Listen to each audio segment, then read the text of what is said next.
ஒரு பெரிய தத்துவ சிந்தனையாளர் இருந்தார். சுவாங் ட்சு அப்படின்னு பேர். அவருடைய மனைவி ஒரு நாள் திடீர்னு காலமாயிட்டாங்க. ஐயோ பாவம், அவர் ரொம்ப வருத்தப்படுவார், போய் ஆறுதலாக 4 வார்த்தை பேசிவிட்டு வரலாம் அப்படின்னு நினச்சிக்கிட்டு நிறைய பேர் அவரை தேடிட்டு வந்தாங்களாம். வந்தவங்களுக்கு ஆச்சரியம். ஏன்னா இவர் வருத்தப்பட்டுக்கிட்டு இருப்பார் அப்படின்னு தானே எதிர்பார்த்தாங்க. அப்படி இல்லை, தாளம் போட்டுக்கிட்டு உட்காந்துருக்கிறார். தாளத்துக்கு தகுந்த மாதிரி பாட்டு வேற பாடிக்கிட்டு இருக்கிறார். என்ன மனுஷன் அவர், கொஞ்சம் கூட கவலை இல்லாமல் இப்படி இருக்கிறாரு அப்படின்னு நினச்சாங்க.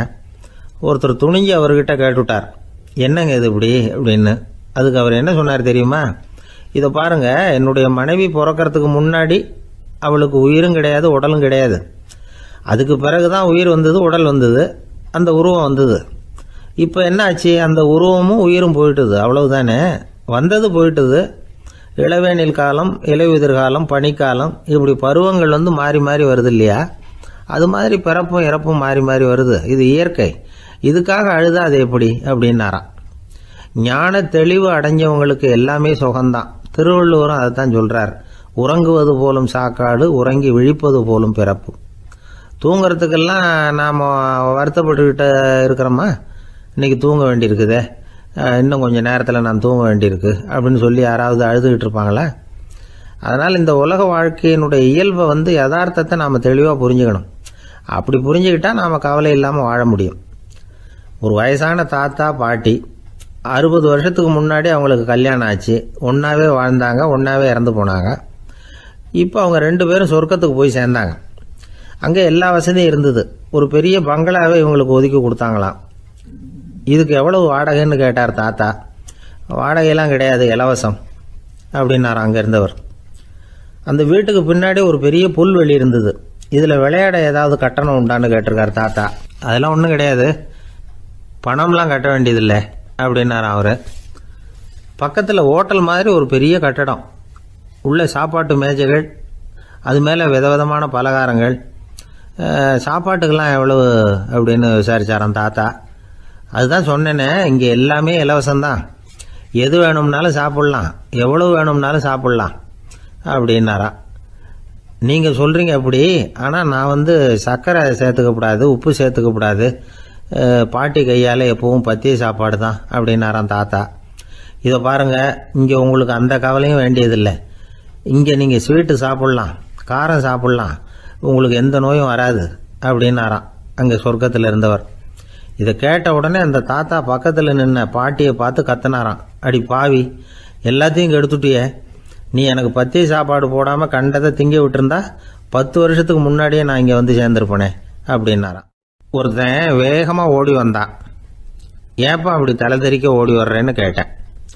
பின்னாடி துரத்திக்கிட்டு வருது சார் அப்படின்னா. ஏதாவது நாய் துரத்திக்கிட்டு வருது போல இருக்கு அப்படின்னு நினச்சி அவனுக்கு பின்னாடி பார்க்குறேன். கண்ணுக்கு எட்டின தூரம் வரைக்கும் எதுவுமே தெரியல. ஏன்பா எதுவும் ஒன்றை துரத்துறது மாதிரி தெரியலையே என்ன? நல்லா பாருங்கள் சார் அப்படின்னா. பார்த்துட்டு தான் சொல்கிறேன் என்ன. இதோ பாருங்கள் சார், இதுதான் என்னை துரத்துது அப்படின்னு அவன் காட்டுறான். அவன் சுட்டி காட்டின இடத்துல பார்த்தா அங்கே அவனுடைய நிழல் தான் தெரியுது. என்னப்பா சொல்கிற அப்படின்னு சொல்லி அவனை சந்தேகமாக பார்த்தேன். அதுக்கப்புறம் தான் விவரமாக பேசினான். சார், எனக்கு என் நிழலை கண்டா பிடிக்கிறதில்ல. எப்போ பார்த்தாலும் இது என்னையே பின்தொடர்ந்து வந்துக்கிட்டு இருக்குது. இதை என்னால் சகிக்கவே முடியல. இதை என்கிட்டேருந்து பிரிக்கிறதுக்கு எவ்வளவோ முயற்சிகள்லாம் பண்ணி பார்த்துட்டேன், முடியலன்னா. அப்படி என்னென்ன முயற்சிகள் பண்ணினேன் அப்படின்னு கேட்டேன். அவன் என்னென்ன செஞ்சாங்கிறத விவரமாக சொன்னான். அவன் என்ன பண்ணியிருக்கிறான், ஒரு பெரிய குழியை தோண்டி அதில் தன்னுடைய நிழலை புதைச்சிருவோம் அப்படின்னு முடிவு பண்ணிட்டு மண்வெட்டி எடுத்துக்கிட்டு தோட்டத்து பக்கம் போயிருக்கான். ஆழமாக ஒரு குழியை தோண்டியிருக்கான். குனிஞ்சு பார்க்குறான். அந்த குழிக்குள்ளே தன்னுடைய நிழல் தெரியுது. ஆஹா, இதுதான் சமயம், நிழல் இப்போ குழிக்குள்ளே இருக்குது, மண்ணை போட்டு மூடி விடலாம் அப்படின்னு நினச்சிக்கிட்டு கொஞ்சம் மண்ணை அள்ளி போட்டான். பார்த்தா இப்போ அந்த நிழல் அந்த மண்ணுக்கு மேலே நிற்கிது. இது ஏதுடா வம்பா போச்சு அப்படின்னு அவசரமாக மண்ணை வாரி போட்டு மூடி பார்க்குறான். குழி பூராவும் மூடி விட்டு பார்க்குறான். மறுபடியும் நிழல் மேலே உட்காந்துக்கிட்டு இருக்குது. சரி, இதை குழியில் புதைக்க முடியாது அப்படின்னு முடிவு பண்ணிட்டு இதை இங்கேயே இப்படியே விட்டுட்டு ஒரே ஓட்டமாக ஓடி போடுவோம் அப்படின்னு நினச்சி எடுத்தான் ஓட்டம். அது காலை நேரம். இவன் மேற்க நோக்கி ஓடிக்கிட்டு இருக்கிறான். ஓடி ஓடி பார்க்குறான், நிழல் இவனை விட வேகமாக இவனுக்கு முன்னாடி ஓடிக்கிட்டு இருக்கு. சரி திரும்பி ஓடி பார்ப்போம் அப்படின்னு நினச்சிக்கிட்டு அப்படியே சடார்னு திரும்பி ஓட ஆரம்பித்தான். பார்த்தான், அப்பாடா நிழலை காணலை. கொஞ்சம் தூரம் ஓடி ஒரு இடத்துல நின்று அப்படியே சாவகாசமாக திரும்பி பார்க்குறான். பின்னாடி நின்றுக்கிட்டு இருக்குது நிழல். இப்படி ஓடி வந்து தான் இங்கே நம்ம முன்னாடி நின்று தன்னுடைய அவஸ்தையை சொல்லிகிட்டு இருக்கிறான். இந்த நிழலை துரத்துறது அல்லது வெட்டி விடுறது, இதுக்கு ஏதாவது வழி இருக்கா சொல்லுங்கள் சார் அப்படிங்கிறான். நமக்கு ஒன்றும் புரியல. அந்த நேரம் பார்த்து ஒரு பெரியவர் வந்தார். அவர்கிட்ட யோசனை கேட்டோம் என்ன செய்யலாம்னு. அவர் சொன்னார், இந்த பாருப்பா, நீ அங்கேயும் எங்கேயும் ஓடாத, அப்படியே கீழே படுத்துக்கொண்டார். அது நல்ல உச்சி வேலை. அவன் அப்படியே கீழே படுத்துக்கிட்டான். இப்போ அப்படி இப்படின்னு திரும்பி பார்க்குறான், நிழலை காணலை. அவன் இப்போ தான் நிம்மதியாக இருந்தான். இப்போ அந்த பெரியவர் சொன்னார், எல்லா மனிதர்களுமே இப்படி தான் ஓடிட்டு இருக்கிறாங்க. நான் எனது அப்படிங்கிற ஆணவம் தான் அவங்கள துரத்திக்கிட்டு இருக்கு. அதை விட்டுட்டு ஓடணும்னு நினச்சாலும் அது முன்னாடி வந்து நிற்கிது. பரம்பொருளை நோக்கி ஓடுறப்போ இந்த ஆணவம் பின்னாடி வந்து விடுது. பரிபூர்ண சரணாகதிங்கிற நிலையில் அது முழுசுமாக மறைஞ்சு விடுது. தன்னை உணர்கிற வேலை அது. அந்த நேரம் மனிதனுக்கு விடுதலை உணர்வு ஏற்படுகிற நேரம் அது. அப்படிப்பட்ட சுதந்திர மனிதர்களாக எல்லாரும் மாறி போயிட்டாங்கன்னா இந்த உலகமே இன்பமயம் அப்படின்னு ஒரு விளக்கம் கொடுத்தார் பெரியவர். நம்மால் ஒருத்தர் வேகமாக ஓடி வந்துக்கிட்டு இருந்தான். ஏன்டா அப்படி ஓடி வர்ற அப்படின்னு கேட்டார் எதிரில் வந்தவர். ஆசை துரத்துது, அதுதான் ஓடி வர்றேன்னா. உனக்கு என்ன ஆசைன்னு கேட்டார். எனக்கு ஒன்றும் ஆசை இல்லைங்க, என்னை எப்படியாவது பிடிச்சுடணும்னு போலீஸ்காரங்களுக்கு ஆசை. அந்த ஆசை இப்போ என்னை துரத்தி பின்னாடி வந்துக்கிட்டு இருக்குது. அதுதான் தப்பிச்சு வந்துக்கிட்டு இருக்கிறேன். குறுக்க நிற்காதீங்க சார், வழியை விடுங்க அப்படின்னு சொல்லிவிட்டு வேகமாக ஓடி மறைஞ்சான். ஒரு மனுஷனுக்கு 3 விதத்தில் கர்வம் உண்டாகிறதுக்கு வாய்ப்பு உண்டு. பணம், பதவி, புகழ். பணம் அதிகமாக வந்தால் கர்வம் வரலாம். பதவி பெருசாக வந்துட்டுதுன்னா கர்வம் வரலாம். புகழ் அதிகமாக போனாலும் கர்வம் வரலாம். இந்த 3 வகையான கர்வத்துக்கும் இடம் கொடுக்காம இருக்கிறாங்க பாருங்கள், அவங்க தான் சிறந்த மனிதர்கள். ஒரு பெரிய பொறுப்பில் இருக்கிறவங்களுக்கு கர்வம் வந்துடக்கூடாது. அப்படி வந்துட்டுதுன்னா அது எல்லாருக்கும் இடைஞ்சல். ஒரு ராஜா இருந்தார். அவர் ஒரு நாள் தன்னுடைய தலைநகரத்தை சுற்றி வந்துக்கிட்டு இருந்தார். ஒரு இடத்துல ஒரு அழகான நிலத்தை பார்த்தார். ஆஹா, இந்த இடத்துல நமக்குன்னு ஒரு மாளிகையை கட்டினா எவ்வளோ நல்லா இருக்கும் அப்படின்னு நினச்சார். ராஜா நினச்சா அது முடியாத காரியமா? சரி, இந்த நிலம் யாருக்கு சொந்தம்னு விசாரிங்க அப்படின்னார் பக்கத்தில் இருந்தவங்கக்கிட்ட. அவங்கெல்லாம் ஓடி போய் விசாரித்தாங்க. அந்த இடம் வந்து ஒரு வயசான கிழவிக்கு சொந்தம், வயசான அம்மாவுக்கு சொந்தமாக. அந்த அம்மா தான் அதில் ஒரு குடிசையை போட்டு குடியிருந்துகிட்டு இருக்கிறாங்க. சரி, அந்த நிலத்துக்கு வந்து ஒரு விலையை நிர்ணயம் பண்ணி அதை அந்த வயசான அம்மாக்கிட்ட கொடுத்துருங்க அப்படின்னு உத்தரவு போட்டார் ராஜா. ஆனால் அந்த அம்மா, இது எங்கள் பூர்வீக இடம், இதை விற்க மாட்டேன் அப்படின்னு சொல்லிவிட்டுது. சரி, 2 பங்கு விலை கொடுக்குறோம்னு சொல்லி பாருங்க அப்படின்னாங்க. அப்படியே சொன்னாங்க அரண்மனை ஆட்கள். அதுக்கும் சம்மதிக்கலை அந்த அம்மா. இதை கேள்விப்பட்டதும் ராஜாவுக்கு கோபம் வந்துட்டுது. தன்னுடைய ஆளுங்களை கூப்பிட்டார். போய் அந்த குடிசையை பிரித்து எறிங்க, காசெல்லாம் ஒன்றும் கொடுக்காதீங்க அப்படின்னு கத்தினார். அவ்வளோதான். அடுத்த நிமிஷம் அரண்மனை ஆசாமிகள் போனாங்க, குடிசையை பிரித்து எரிஞ்சாங்க.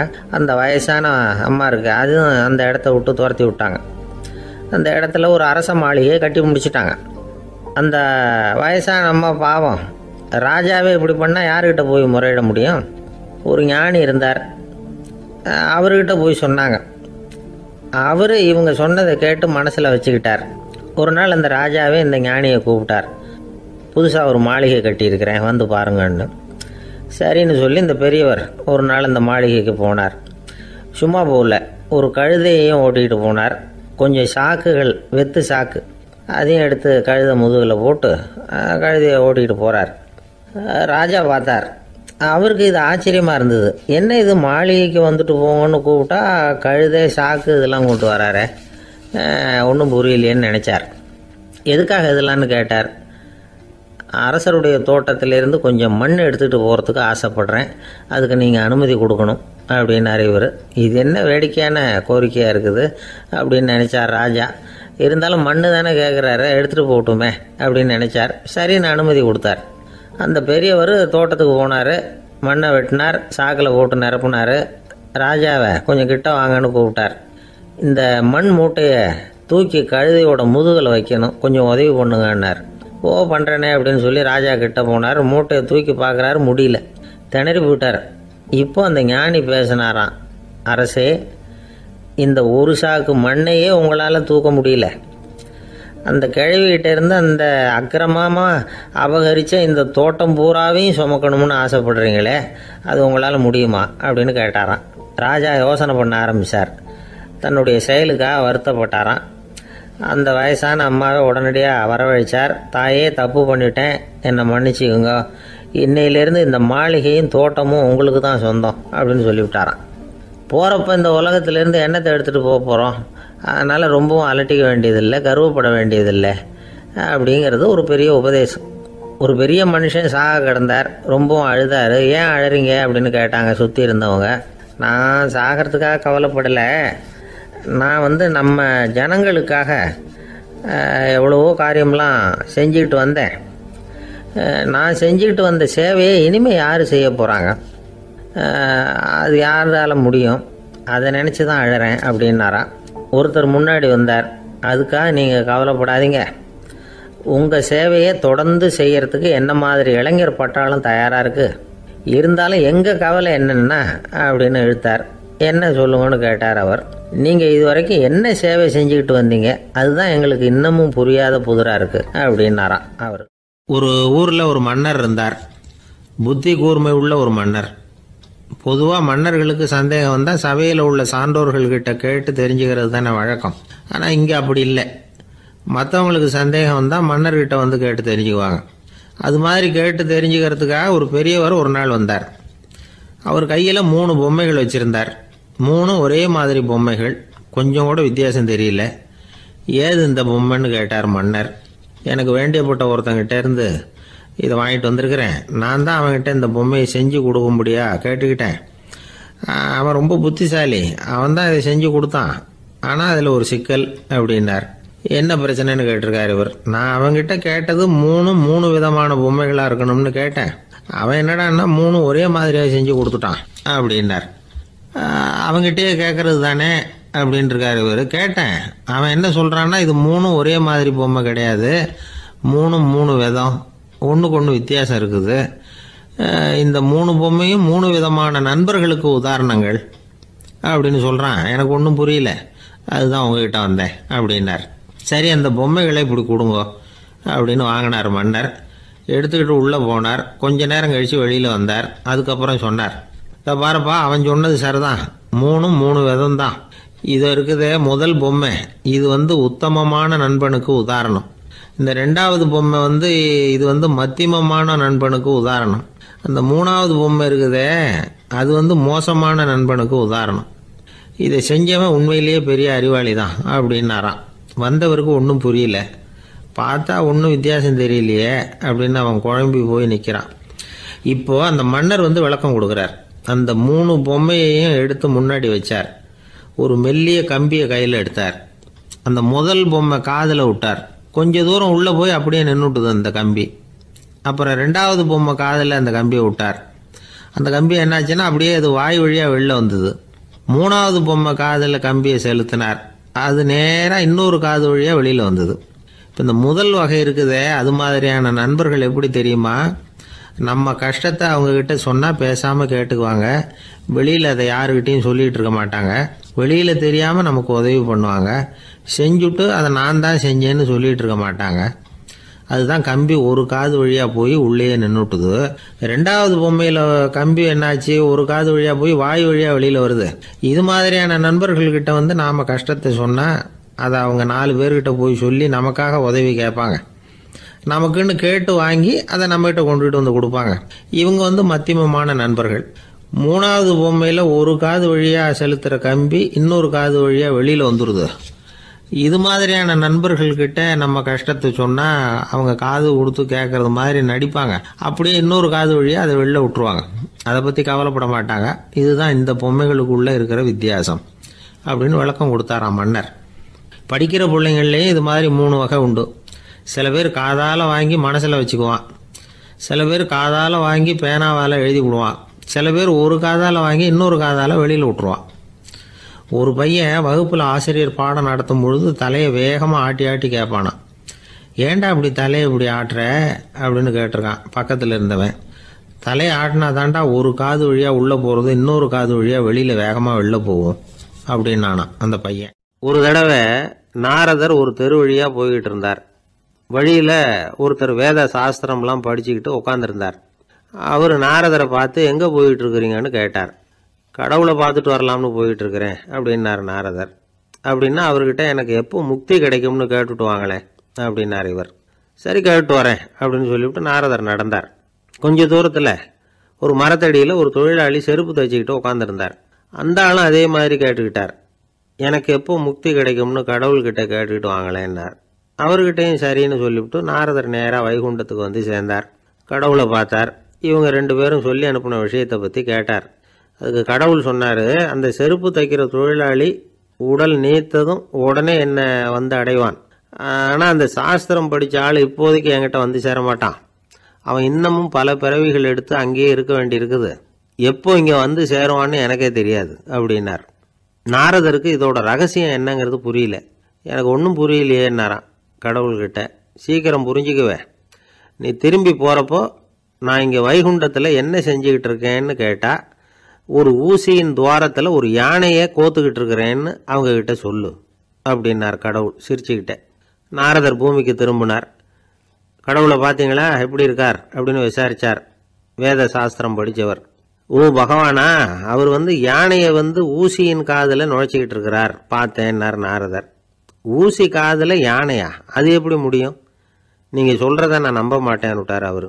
சரி, இந்த ஆளுக்கு இறைவன் பேரில் நம்பிக்கை இல்லை அப்படிங்கிறத நாரதர் புரிஞ்சுக்கிட்டார். அடுத்தபடியாக அந்த தொழிலாளி இருந்த இடத்துக்கு போனார். இறைவனை பார்த்தீங்களான்னு கேட்டார் அவர். பார்த்தேன், ஒரு ஊசி துவாரத்தில் யானையை கோத்துக்கிட்டு இருந்தார் அப்படின்னு சொல்லிவிட்டு நாரதர் அந்த ஆள் முகத்தை கவனித்தார். அந்த தொழிலாளி இதை கேட்டுட்டு கொஞ்சம் கூட ஆச்சரியப்படலை. அவரால் முடியாத காரியம் கூட உண்டானார். என்ன இப்படி சொல்கிற? ஊசியின் துவாரத்தில் யானையை கோக்க முடியும்னு நீ நம்புறியா அப்படின்னு கேட்டார் நாரதர். நிச்சயமாக நம்புகிறேன்னார் அவர். அது எப்படி அப்படின்னு கேட்டார் இவர். இதை பாருங்கள், நான் இந்த ஆலமரத்தடியில் தான் தினமும் உட்காந்துருக்கிறேன்.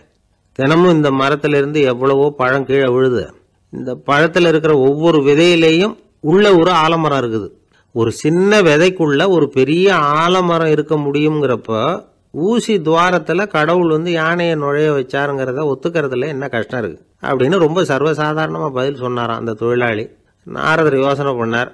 இந்த தொழிலாளி வேத சாஸ்திரங்களையெல்லாம் படிக்கலைன்னா கூட அறிவுபூர்வமாக சிந்திச்சு இறைவனை நம்புகிறான். அதனால தான் கடவுள் இந்த ஆளுக்கு சீக்கிரம் முக்தி கிடைக்கும்னு சொன்னார் அப்படிங்கிறத புரிஞ்சுக்கிட்டாராம்.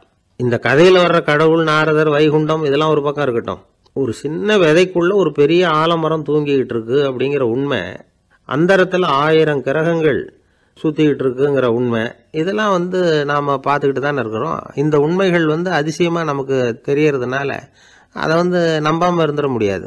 இயற்கையை பரிபூர்ணமாக நம்புங்கள், அந்த நம்பிக்கையே நம்ம வாழ்க்கைக்கு ஆதாரம் அப்படிங்கிறத விளக்கறதுக்காக தான் இந்த கதை. இந்த காலத்தில் நம்ம பிள்ளைங்களுக்கெல்லாம் இது மாதிரி நம்பிக்கை அதிகமாகவே இருக்குது. ஒரு நாள் ஒரு சின்ன பையன்கிட்ட கேட்டேன், ஏன்பா கடவுள் ஒரு பானைக்குள்ளே ஒரு யானையை நுழைய வச்சுட்டாருன்னு சொன்னால் அதை நீ நம்புவியா அப்படின்னு கேட்டோம். நம்புவேன் சார், அது ஒன்றும் பெரிய அதிசயம் இல்லைன்னா. எப்படிறான்னு கேட்டோம். எப்படின்னா அந்த பானை அந்த யானையை விட பெருசாக இருந்திருக்கும், அவ்வளவுதான் அப்படின்னு சொல்கிறான். ஒரு வயசான அம்மா தெரு வழியாக போயிட்டு இருந்தாங்க. அவங்க கையில் எண்ணத்தையோ வச்சுக்கிட்டு அதை அடிக்கடி பார்த்துக்கிட்டே இருந்தாங்க. ஒருத்தன் மெதுவாக அவங்கக்கிட்ட போய் கையில் இருக்கிறது என்ன அப்படின்னு எட்டி பார்த்தா அவங்க கையில் 4 பல்லு இருந்துதான். இவன் ஆச்சரியமாக அந்த அம்மாவை பார்த்தான். ஏம்மா உனக்கு என்ன பைத்தியமா, ஏது இந்த பல்லு, இதை என்னத்துக்காக கையில் வச்சுக்கிட்டு அலைஞ்சிக்கிட்டு இருக்கிற அப்படின்னு கேட்டிருக்கான். அதுக்கு அந்த அம்மா விவரம் சொல்ல ஆரம்பித்தாங்களாம். இதை பாருப்பா, எனக்கு ஒரு மகன் இருந்தான், அவனை ரொம்ப செல்லமாக வளர்த்தேன். அவனை தரையிலேயே நடக்க விடுறதில்ல, எப்பவும் தூக்கி வச்சுக்கிட்டு இருப்பேன். அவன் நல்லா பெரியவனாகி பள்ளிக்கூடம் போகிறப்ப கூட அவன் புஸ்தக மூட்டையை நான் தான் சுமந்துக்கிட்டு போவேன். பார்க்குறவங்க கூட கேலி பண்ணுவாங்க, ஏம்மா படிக்க போகிறது நீயா உன் பிள்ளையான்னு கேட்பாங்க. அவன் இன்னைக்கு எவ்வளவோ பெரிய மனுஷன் ஆகிட்டான், வெளிநாட்டில் பெரிய உத்தியோகத்தில் இருக்கான். சமீபத்தில் இங்கே வந்துட்டு போனான். ஒரு நாள் ஏதோ கோபத்தில் என்ன அரைஞ்சுட்டான். அப்போ இந்த 4 பல்லும் கீழே விழுந்துட்டுது. இன்னமும் கூட விழுந்திருக்கும், ஆனால் பல்லு தான் இல்லை. என் புள்ள அரைஞ்சதுனால விழுந்த பல்லு இல்லையா அது, அதனால் இதை எப்பவும் என் கையிலேயே வச்சுக்கிட்டு ஆசையோடு பார்த்துக்கிட்டு இருக்கிறேன். அவன் தான் வெளிநாட்டுக்கு போட்டான், அவனை பார்க்க முடியாத ஏக்கத்தை நான் இந்த பல்லை பார்த்து போக்கிக்கிறேன் அப்படின்னு நாங்களாம் அந்த அம்மா. இந்த கதை எதுக்காகன்னா தாய் அன்பு அப்படிங்கிறது எப்படிப்பட்டதுங்கிறத புரிஞ்சுக்கிறதுக்காக. கல்யாணம் ஆனதுக்கு அப்புறம் தாயை மறந்து விடுறவங்க எத்தனை பேர் இந்த உலகத்தில்? அவங்க காதில் வேணுங்கிறதுக்காக தான் இந்த தகவல். ஆனால் ஒரு விஷயம் மட்டும் நல்லா புரிஞ்சுக்கணும், தாயை மதிக்க தெரிஞ்சவங்க தான் இன்றைக்கி வாழ்க்கையில் எல்லா விதத்துலேயும் முன்னுக்கு வந்திருக்கிறாங்க. வேணும்னா விசாரித்து பார்த்துக்குங்க. இன்னொரு அம்மா இருந்தாங்க. அவங்க தினமும் ஒரு கோயிலுக்கு வருவாங்க. சாமியை பார்த்து, கடவுளே நான் இறந்து போனால் நரகத்துக்கு போகணும் அப்படின்னு வேண்டிக்குவாங்களாம். எல்லாரும் சொர்க்கத்துக்கு போகணும்னு தானே கடவுள்கிட்ட வேண்டிக்குவாங்க. இந்த அம்மா தினம் நான் நரகத்துக்கு போகணும் அப்படின்னு வேண்டிக்கிறாங்க.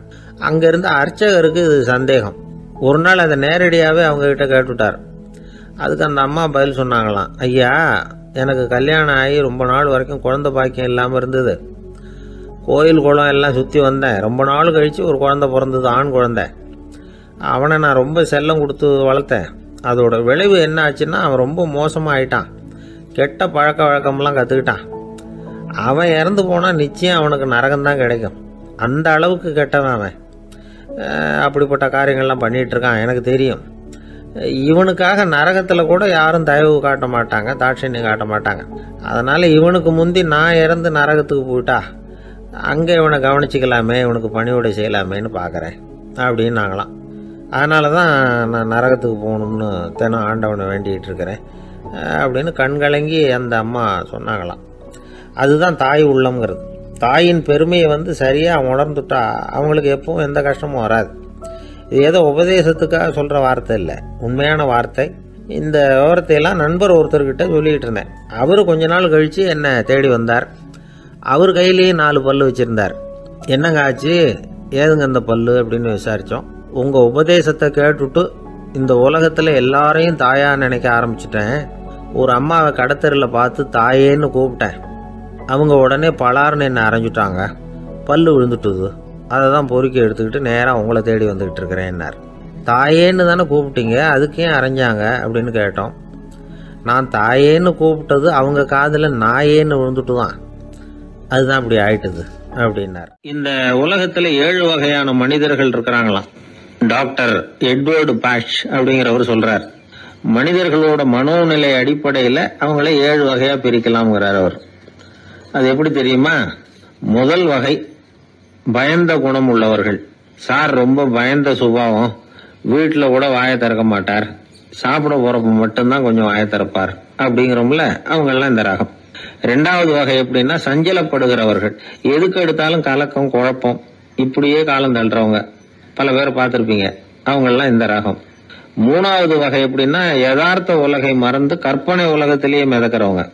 இளைஞர்கள், கவிஞர்கள், இப்படி பல பேர் இருக்கிறாங்க. எப்ப பார்த்தாலும் கற்பனை உலகத்திலேயே மிதந்துகிட்டு இருப்பாங்க. கிட்டத்துல போய் என்னங்க ஒரு மாதிரியா இருக்கிறீங்களே அப்படின்னு கேட்டு பாருங்க, ஒரு அற்ப புழுவை பார்க்கறது மாதிரி உங்களை பார்ப்பாங்க.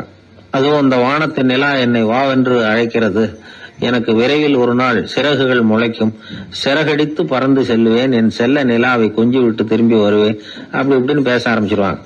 கொஞ்சிறது அப்புறம் இருக்கட்டும்ப்பா, இப்ப கஞ்சிக்கு வழிய பாருடா அப்படின்னா அதை காதல வாங்க மாட்டான். 4வது வகை மனிதர்கள் எப்படின்னா தனிமை உணர்வு மிக்கவர்கள். இவங்கெல்லாம் மற்றவங்களோட சகஜமா நெருங்கி பழகிறது இல்லை, தான் உண்டு தன்னுடைய வேலை உண்டுன்னு போறவங்க.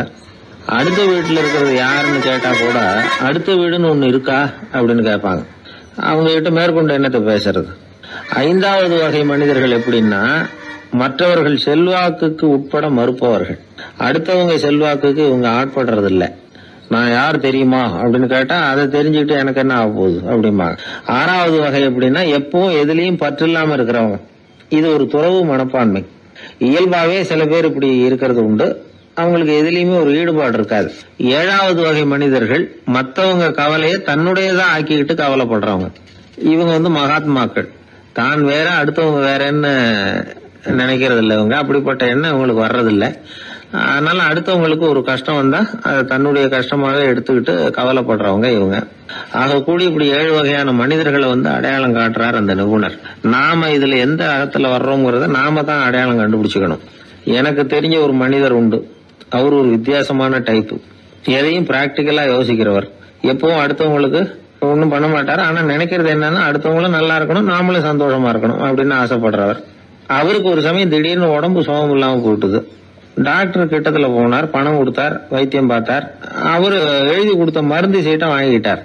மருந்து கடைக்கு போனாரு, பணம் கொடுத்தாரு, மருந்து வாங்கினார். அதை எடுத்துட்டு வீட்டுக்கு வந்தார். அதுக்கப்புறம் அந்த மருந்தை சாப்பிடணும்ல, சாப்பிடல, அப்படியே சும்மா வச்சுட்டார். அவரை பார்த்து கேட்டோம், ஏன் சார் இப்படி பண்றீங்க, வீண் செலவு தானே இது, நீங்க எதுக்காக டாக்டர் கிட்ட போய் பணம் செலவு பண்ணீங்க அப்படின்னு கேட்டாங்க. அதுக்கு சொல்றாரு, டாக்டர் வாழணும் இல்லையா, அதுக்காக. சரி, அதுக்கப்புறம் என்னத்துக்கு மருந்து வாங்கினீங்க அப்படின்னு கேட்டா, மருந்து கடைக்காரர் வாழணும் இல்லையா, அதுக்காக அப்படின்னாரு. சரி, அப்புறம் ஏன் வாங்கின மருந்து சாப்பிடாம வச்சிருக்கிறீங்க அப்படின்னா, நான் வாழணும் இல்லையா, அதுக்காக அப்படின்னாராம் அந்த ஆள். மகாபாரத யுத்தம் முடிஞ்சது. தர்மர் சக்கரவர்த்தி ஆனார். பீஷ்மர் யுத்த பூமியில அம்பு படுக்கையில படுத்து கிடக்கிறார், உயிரை விட போறார். சூரியன் வட திசை அடையிற உத்தராயண புண்ணிய காலத்தை எதிர்பார்த்து காத்துக்கிட்டு இருக்கிறார். அந்த சமயத்துல தர்மர் கண்ணங்கிட்ட அனுமதி வாங்கிட்டு பீஷ்மரை பாக்கிறதுக்காக குருக்ஷேத்திரத்துக்கு வர்றார். தம்பிமார்கள், திரௌபதி எல்லாரும் கூட வர்றாங்க. பீஷ்மரை பார்த்து எல்லாரும் வணங்குறாங்க. யுதிஷ்டர் பீஷ்மர்கிட்ட வர்ணம், ஆசிரமம், மக்கள் கடமை, அரசருடைய கடமை, இது மாதிரி விஷயங்களை பத்தி நிறைய கேள்விகள்லாம் கேட்கிறார். அவரு ஒவ்வொன்னா கேட்டுக்கிட்டு இருக்கிறாரு. பீஷ்மரும் அதுக்கு தகுந்த பதில் சொல்லிட்டு இருக்கிறார். இப்படி பீஷ்மர் யுதிஷ்டருக்கு தர்மோபதேசம் செஞ்சுக்கிட்டு இருக்கிறப்போ திரௌபதிக்கு சிரிப்பு வந்துட்டுதான். கழுக்குன்னு அந்த அம்மா சிரிச்சுட்டாங்க. அந்த சத்தத்தை கேட்ட பீஷ்மர் தர்மோபதேசத்தை பாதியில நிறுத்தினார். திரௌபதியை பார்த்தார். மகளே, ஏம்மா சிரிச்சேன்னு கேட்டார். என்ன மன்னிச்சிருங்க பிதாமகரே, ஏதோ தெரியாம சிரிச்சுட்டேன்னாங்க அவங்க. குழந்தாய், உன்ன மாதிரியே உள்ள உத்தம பெண்கள் காரணம் இல்லாம பலர் முன்னிலையில இப்படி சிரிக்க மாட்டாங்க, வெக்கப்படாம விஷயத்தை சொல்லுன்னாரு அவர். திரௌபதிக்கு கண் கலங்க ஆரம்பிச்சு. சுவாமி, நீங்க இப்போ இவ்வளவு தர்மோபதேசம் பண்ணிட்டு இருக்கிறீங்க, இத பாக்குறப்ப எனக்கு திடீர்னு ஒரு சந்தேகம் வந்துட்டுது. அதாவது இன்னைக்கு தர்மத்துக்கு இவ்வளவு சிறந்த விளக்கத்தை கொடுக்கிற இதே பிதாமகர் அன்னைக்கு கௌரவர் சபையில துச்சாதனன் என்ன மானபங்கப்படுத்த முயற்சி பண்ணினப்போ வாய் மூடி மௌனமா பாத்துக்கிட்டு சும்மா தானே இருந்தார். அந்த சமயத்துல இவ்வளவு ஞானத்தையும் எங்கே விட்டு வச்சிருந்தார்? ஒருவேளை அதுக்கப்புறம் தான் இந்த தர்ம விஷயங்களை எல்லாம் கத்துக்கிட்டாரா அப்படின்னு யோசிச்சுட்டு இருக்கிறேன். அப்படி யோசிச்சப்போதான் அந்த சிரிப்பு வந்துட்டுது, என்ன மன்னிச்சிருங்க அப்படின்னாங்களாம். பிதாமகர் இதுக்கு அமைதியா பதில் சொல்ல ஆரம்பிச்சார். குழந்தாய், உன்னோட கேள்வி நியாயமானதுதான். இதுல உன்னை நான் மன்னிக்கிறதுக்கு என்னமா இருக்கு? துரியோதனன் சபையில நான் இருந்தப்போ எனக்கு அந்த அறிவு இருக்கதான் செய்தது. ஆனா துஷ்டனான துரியோதனன் உணவை நான் இப்ப சாப்பிட்டுக்கிட்டு இருந்தேன், அவன் போட்ட சாப்பாட்டை சாப்பிட்டுக்கிட்டு இருந்தேன். அது காரணமா என்னுடைய அறிவு மழுங்கி போச்சு. நல்லது கெட்டதை பத்தி ஆலோசிக்க முடியாம போயிட்டுது. தீயவர்கள் போடுற சாப்பாட்டை சாப்பிட்டா சாப்பிடுறவனுடைய மனமும் உடம்பும் கெட்டு போடும் அப்படின்னு சாஸ்திரம்லாம் சொல்லுது. ஆனா இப்போ போர்ல அர்ஜுனன் என் மேல எய்த அம்புகளால என் உடம்புல இருந்த ரத்தம் எல்லாம் வெளியேறி போச்சு. கெட்ட உணவை சாப்பிட்டதுனால உண்டான ரத்தம் பூராவும் இப்போ உடம்பு விட்டு வெளில போயிட்டுது. அதனால என் புத்தியும் தெளிஞ்சுட்டுது. அதனாலதான் இப்போ இந்த அளவுக்கு தர்மத்தின் தத்துவங்களை சரியா எடுத்து சொல்ல முடிஞ்சது அப்படின்னு பீஷ்மர். இதுல இருந்து நாம தெரிஞ்சுக்க வேண்டியது என்னன்னா, யாரு சாப்பிட கூப்பிட்டாலும் உடனே முண்டி அடிச்சுக்கிட்டு கிளம்பி போய் முதல் பந்தியில உட்காந்துடக்கூடாது. கூப்பிடுறவங்க எப்படிப்பட்டவங்க, நல்லவங்களா கெட்டவங்களா அப்படின்னு எல்லாம் யோசிச்சு பாக்கணுமா. கெட்ட எண்ணத்தோட போடப்படுகிற சாப்பாடு புத்தியை மழுங்கடிச்சிரும் அப்படிங்கறது ஒரு பெரிய, இந்த காலத்துல பெரியவங்க சொல்ற ஒரு உண்மை. எத்தனையோ பேர் பெரிய உத்தியோகத்துல இருக்கிறவங்கள விருந்துக்கு கூப்பிட்டு சாப்பிட்டு முடிச்ச கையோட முக்கியமான பேப்பர்ல எல்லாம் கையெழுத்து வாங்கிட்டு விட்டுருவாங்களே. கூப்பிடுறவங்க மனசை புரிஞ்சுக்கிட்டு அதுக்கப்புறம் போறதா வேண்டாமா அப்படிங்கறத முடிவு பண்ணணும். சாப்பாட்டுல அவ்வளவு விஷயம் இருக்குது. பீஷ்மருக்கே அந்த நிலைமைன்னா நாமெல்லாம் ஏமாத்திரம். சில சந்தர்ப்பங்கள்ல சாப்பாடு புத்தியில ஒரு தெளிவு உண்டாக்குறதும் உண்டு. ஒரு ஊருக்கு ஒரு பெரிய மகான் வந்தார். அவரு சாப்பிடுறதே இல்ல, எப்போவாவது கொஞ்சம் தண்ணி பால் அவ்வளவுதான், ருசியெல்லாம் கடந்தவர். அவர்கிட்ட எல்லாரும் போய் ஆசீர்வாதம் வாங்கினாங்க. அந்த ஊர்ல ஒரு ஹோட்டல், அதோட முதலாளி ஒருத்தர், அவரும் அந்த மகான் கிட்ட ஆசீர்வாதம் வாங்கறதுக்காக போனார். அவரு முன்னாடி போய் பணிவா நின்னார். துண்டை இடுப்புல கட்டிக்கிட்டு காலில் விழறதுக்காக போனார். அதுக்கு முன்னாடி அந்த மகான் எழுந்திருச்சு இவர் காலில் விழுந்துட்டார். ஹோட்டல் முதலாளி பதறி போயிட்டார். சுவாமி, என்ன இது அபச்சாரம், நீங்க தான் என்ன ஆசீர்வாதம் பண்ணணும்னார். அதுக்கு அந்த சாமியார் சொன்னார், அப்படி இல்லைங்க, நீங்க தான் என்ன ஆசீர்வாதம் பண்ணணும். ஏன்னா கொஞ்ச காலத்துக்கு முன்னாடி உங்க ஹோட்டல்ல தான் நான் அக்கௌண்ட் வச்சு சாப்பிட்டுக்கிட்டு இருந்தேன். இன்னைக்கு நான் ருசியெல்லாம் கடந்து வெறுத்து ஞானியா போறதுக்கு நீங்க தான் காரணம், உங்க சாப்பாடு தான் காரணம் அப்படின்னா. எனக்கு வாழ்க்கையில ஒரே ஒரு ஆசை தான் சார் அப்படின்னார் ஒருத்தர். அது என்னன்னு கேட்டேன். ஆசைகளை ஒழிச்சுடணுங்கிறது தான் என்னோட ஆசை அப்படின்னார். இப்படி ஆசைகளை ஒழிக்க வேண்டும் அப்படிங்கிறதையே ஒரு ஆசையா கொள்றது அபத்தம் அப்படிங்கிறார் ஒரு பெரியவர். இது மாதிரி ஆசைகளை ஒழிக்க ஆசைப்பட்டா அந்த நோக்கம் நிறைவேறாதான். அந்த முயற்சியால புதுசா சில துன்பங்கள் தான் சேருமா. அதில் புதுசாக ஒரு ஆசை தலை தூக்கும் அப்படிங்கிறார் அவர். ஆசைகளை தானாக விழ வச்சுடலாம். அதுக்கு வழி என்ன தெரியுமா? எந்த ஒரு ஆசையையுமே பூரணமாக நிறைவேற்றிக் கொள்ள முடியாதுங்கிறத உணரணும். அதை உணர்ந்தால் ஆசைகள் தானாக விழுந்துடும். அதை விட்டுட்டு ஆசைகளை விட்டுடணுங்கிறதையே ஒரு ஆசையாக வச்சுக்கிட்டு அதுக்காக கடுமையாக முயற்சிகளையும் செஞ்சுக்கிட்டு நான் ஆசைகளை விட்டுட்டு ஞானோதயம் அடையிறதுக்கு கடுமையாக முயற்சி பண்ணிகிட்டு இருக்கிறேன் சார் அப்படின்னு சொல்லிக்கிட்டு இருந்தால் எந்த காலத்துலேயும் ஞானோதயம் வரப்போகிறதில்ல. அதுக்கு பதிலாக துன்பந்தான் சேரும் அப்படிங்கிறது அவரோட கருத்து. எந்த ஒரு ஆசையையும் பூரணமாக நிறைவேற்றி கொள்ள முடியாது அப்படிங்கிறத உணரணும். ஒரு ராஜா, அவர் மனசில் அமைதி இல்லை, எப்பவும் கஷ்டப்பட்டுக்கிட்டே இருந்தார். இந்த துன்பத்தை போக்குறதுக்கு பல வழிகளில் என்னென்னமோ முயற்சியெல்லாம் பண்ணி பார்த்தார். ஒன்றும் சரியாக வரல. கடைசியாக ஒரு காரியம் பண்ணார். அதாவது ஒரு வேதாந்தியை தேடிட்டு போனார். அவரை பார்த்து கேட்டார், ஐயா, என்னுடைய துன்பங்கள்லேருந்து நான் விடுபடணும், அதுக்கு சுலபமாக ஏதாவது ஒரு வழி இருந்தால் சொல்லுங்களேன் அப்படின்னு கேட்டுக்கிட்டார்.